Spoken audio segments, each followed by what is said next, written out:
নমস্কার বন্ধুরা, নবদিগন্ত চ্যানেলের পক্ষ থেকে আপনাদের সকলকে জানাই স্বাগতম। তো বন্ধুরা, এই মুহূর্তেই কলকাতা হাইকোর্ট থেকে পাওয়া খবর, বিচারপতি রাজাশেখর মান্থার এজলাসে আজকে যে ওএমআর মামলা এবং 5% মামলা ছিল, সেই দুটি মামলাতে গুরুত্বপূর্ণ নির্দেশ দিয়েছেন বিচারপতি রাজাশেখর মান্থা। ফলে কিন্তু 42,949 প্যানেল সংকটের মুখে পড়তে চলেছে আগামীতে। তো এই ভিডিওতে আমি আপনাদেরকে কিন্তু বিস্তারিত জানাবো যে ঠিক কী ঘটনা ঘটেছে আজকে আদালতে। তো আপনারা সম্পূর্ণ ভিডিওটি স্কিপ না করে প্রথম থেকে শেষ পর্যন্ত দেখতে থাকুন। এই ভিডিওতে আপনারা অনেক ইনফরমেশন পেয়ে যাবেন। কিন্তু তার আগে বলে রাখি, যারা প্রথমবার আমার চ্যানেলে এসেছেন আপনারা কিন্তু অবশ্যই আমার চ্যানেলটিকে সাবস্ক্রাইব করে নেবেন, কেননা এই ধরনের আপডেট আপনারা কিন্তু সবার আগে সবার প্রথমে একমাত্র নবদিগন্ত চ্যানেল থেকেই পেয়ে যাবেন। তো চলুন বন্ধুরা, তাহলে আজকে কলকাতা হাইকোর্টে এখন কি ঘটনা ঘটলো আমরা একটু দেখে নিই। বন্ধুরা, আজকে সকালে কিন্তু আমি আপনাদের ভিডিও দিয়ে বলেছিলাম যে আজকে রয়েছে 5% মামলা, যে 5% মামলা কিন্তু 42,949 প্যানেলের একটি অঙ্গ। যে 5% প্যানেল ছাড়া কিন্তু 42,949 প্যানেল সম্পূর্ণরূপেই কিন্তু অসম্পূর্ণ। তো এই মামলা এবং শান্তনু সিটের ওএমআর সিট মামলা, এই শান্তনু সিটের ওএমআর সিট মামলার কারণেই কিন্তু সিবিআই তদন্ত শুরু করেছিল। সিবিআই ওএমআর সিট নিয়ে একাধিক তথ্য এবং সিবিআই ইডি তদন্ত করে নানান অভিযোগ, বেনিয়ম সমস্ত কিছু তথ্য কিন্তু কলকাতা হাইকোর্টে জমা করেছে। এবং সিবিআই 264 পাতার যে চার্জশিট জমা করেছে সেখানে কিন্তু ভয়ঙ্কর তথ্য রয়েছে। আর এবারে কিন্তু ওএমআর ডেস্ট্রয় যে মামলা, ওএমআরকে কেন প্রাইমারি বোর্ড নষ্ট করে ফেললো, কেন পুড়িয়ে ফেললো ওএমআরকে, এই প্রশ্নের উত্তর খুঁজতে গিয়ে আজকে কিন্তু কলকাতা হাইকোর্টে ভয়ঙ্কর নির্দেশ দিয়েছেন বিচারপতি রাজাশেখর মান্থা।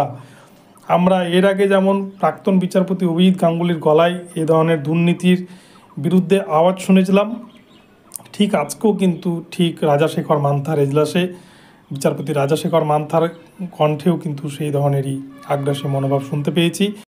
এর আগের শুনানিগুলো থেকেই কিন্তু স্পষ্ট হয়ে গেছিলো যে বিচারপতি রাজাশেখর মান্থা প্রাইমারি বোর্ডের কর্মকাণ্ডে ভীষণ অখুশি এবং বিশেষ করে বঞ্চিত ক্যান্ডিডেটরা যেভাবে কলকাতা হাইকোর্টে একের পর এক মামলা করছেন, তাতে কিন্তু উনি প্রাইমারি বোর্ডের সমস্ত যে অনিয়ম বেনিয়ম সেগুলো কিন্তু বুঝতে পেরেছেন এবং সেগুলি তার চোখে পড়েছে। তো আজকে ওএমআর সিটের মামলায় প্রথমত তিনি সিবিআইকে নির্দেশ দিয়েছেন। সিবিআইকে কিন্তু এই মামলায় পার্টি করা হয়েছিল এবং সিবিআইকে নির্দেশ দেওয়া হয়েছে যে অরিজিনাল স্ক্যান কপি প্রাইমারি বোর্ডের কাছে ওএমআর সিটের যে স্ক্যান কপি রয়েছে বলে তারা দাবি করছে, সেটা কিন্তু অরিজিনাল ওএমআর সিটের স্ক্যান কপি নয়, সেটা কিন্তু ডিজিটাইজড কপি বলছে। কিন্তু এটা ডিজিটাইজড কপি হলেও সাধারণত স্ক্যান করলে যেটা এনআইসির সার্ভারে থেকে যায় সেটা কিন্তু কোনোভাবে এডিট করা সম্ভব হয় না। কিন্তু প্রাথমিক শিক্ষা পর্ষদের তৎকালীন সভাপতি মানিক ভট্টাচার্য এমন একটি সফটওয়্যার ইউজ করেছিলেন এবং যার মাধ্যমে কিন্তু তিনি এটাকে যে ওএমআরকে রেখেছে তাদের কাছে সেটি কিন্তু এডিটেবল, অর্থাৎ যে কোনো সময় যে কোনো প্রকারেই কিন্তু প্রার্থীদের নাম, টেটের রোল নম্বর এবং তাদের প্রাপ্ত নম্বর সমস্ত কিছুই কিন্তু মুহূর্তের মধ্যে বদলে দেওয়া যায়। তাই এই নিয়েই কিন্তু অসন্তোষ প্রকাশ করেছেন বিচারপতি রাজাশেখর মান্থা এবং তিনি সিবিআইকে নির্দেশ দিয়েছেন যাতে অরিজিনাল ওএমআরের স্ক্যান কপি খুঁজে বের করা যায়, নইলে কিন্তু সম্পূর্ণ যে প্যানেল লিস্ট 42,949 যারা চাকরি পেয়েছেন, সম্পূর্ণ প্যানেল লিস্ট যারা 2016 সালে চাকরি পেয়েছে প্রাথমিকে 2014 প্রাইমারি টেট থেকে, এই লিস্ট কিন্তু তিনি বাতিল করার হুঁশিয়ারি দিয়েছেন। কেননা এখানটায় প্যানেল লিস্টে যারা রয়েছেন তাদেরকে নিয়ে একাধিক যে অভিযোগ, অনিয়ম বেনিয়ম দুর্নীতির তথ্য উঠে এসেছে।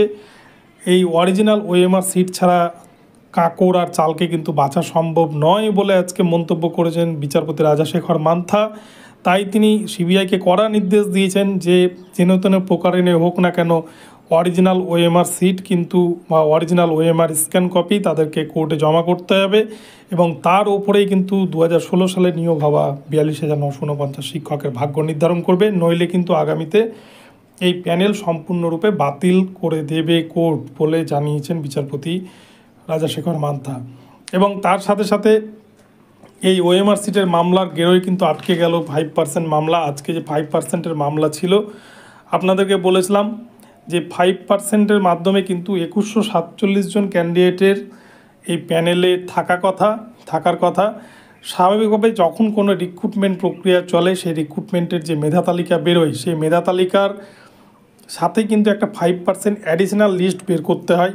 আমরা দেখেছি মালদা জেলার ক্ষেত্রেও 2009-এর যে প্রাইমারি নিয়োগ হলো কিছুদিন আগে 2022 সালে, সেক্ষেত্রেও কিন্তু মালদাতে 1300 মতো ভ্যাকান্সিতে নিয়োগ করেছে মালদা টিপিএসসি, কিন্তু সেখানেও কোনো ওয়েটিং লিস্ট দেয়নি। পরবর্তীতে ক্যান্ডিডেটটা কিন্তু মামলা করে, এটা নিয়ে কোর্টে আন্দোলন করে, এবং তার ফলে বাধ্য হয়ে 5% মামলায় কিন্তু ক্যান্ডিডেটদেরকে নিয়োগ দিতে বাধ্য হয়েছে প্রাইমারি বোর্ড।